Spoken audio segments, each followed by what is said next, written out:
Assalamualaikum warahmatullahi wabarakatuh.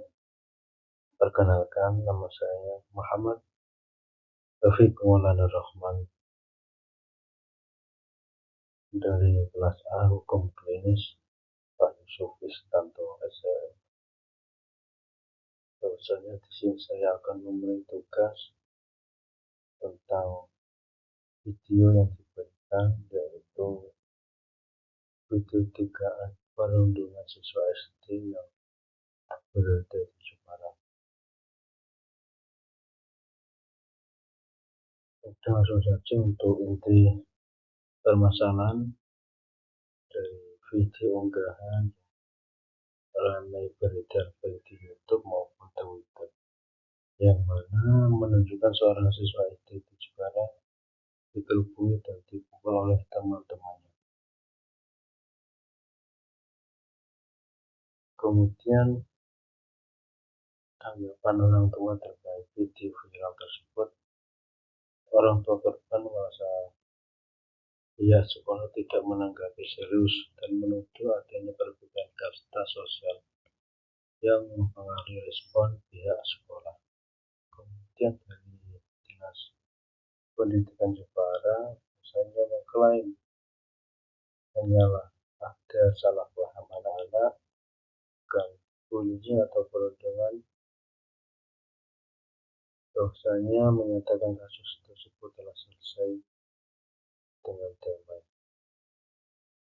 Untuk legal standing atau aturan hukum terkait, di sini saya mengacu pada yang pertama Undang-Undang Perlindungan Anak Nomor 35 atau tahun 2014.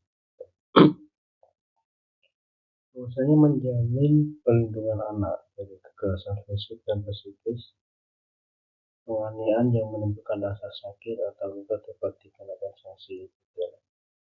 Kemudian yang kedua yaitu Undang-Undang Sistem Pendidikan Nasional Nomor 20 atau tahun 2003 dan Permendikbud tentang pencegahan kekerasan di sekolah. Setiap sistem pendidikan itu wajib menciptakan lingkungan yang aman dan kondusif. Sekolah berkewajiban mencegah bullying. Sekolah harus melakukan penanganan cepat atau pembinaan reguler bagi siswa-siswa yang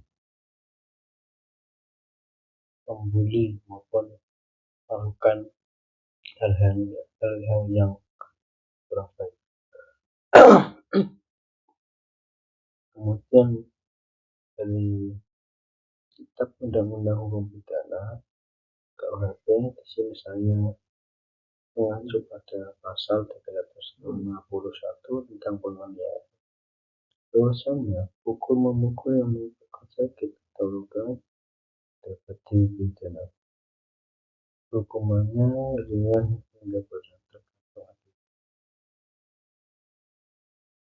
Dan saya lanjut terkait pendapat saya sendiri sebagai Bapak sebagai advokat. Bahwasanya adalah langkah penyelesaian. Yang pertama, verifikasi dan penggalian fakta yang ada. Telusuri kronologi apakah video tersebut benar terjadi saling pukul memukul maupun tidak.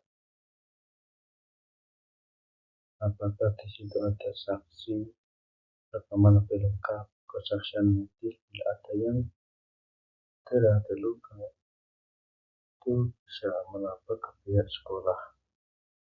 Itu untuk awal laporan ke sekolah dan juga dinas terkait. Ajukan laporan resmi baik secara langsung maupun tidak tertulis itu bisa. Dan juga dinas pendidikan yang menangani pendidikan di Jepang. Kemudian juga bila mana ada unsur pidana bisa melibatkan polisi. Bisa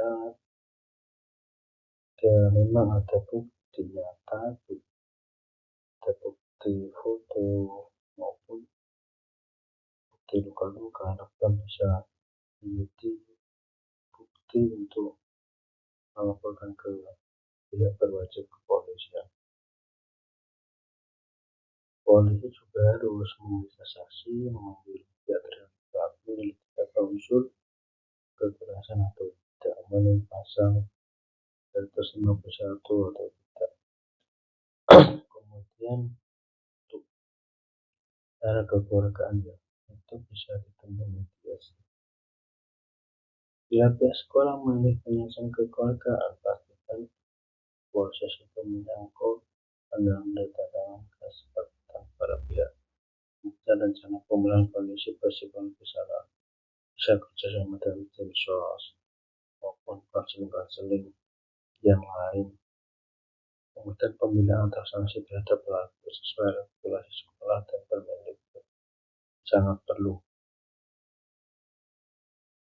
Kemudian juga adanya rekomendasi untuk pembuatan satgas anti bullying di sekolah, yang mana BK bisa menjadi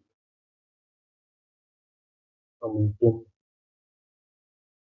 di tersebut maupun juga guru bisa dilibatkan. Kemudian lanjut ringkasan dari saya untuk bagaimana advokat. Langkah yang pertama, ada audit fakta yang di lapangan, kumpulkan semua bukti dan saksi, dan laporan resmi mengajukan ke sekolah maupun dinas pendidikan. Jika jalur hukum, tentunya kepolisian.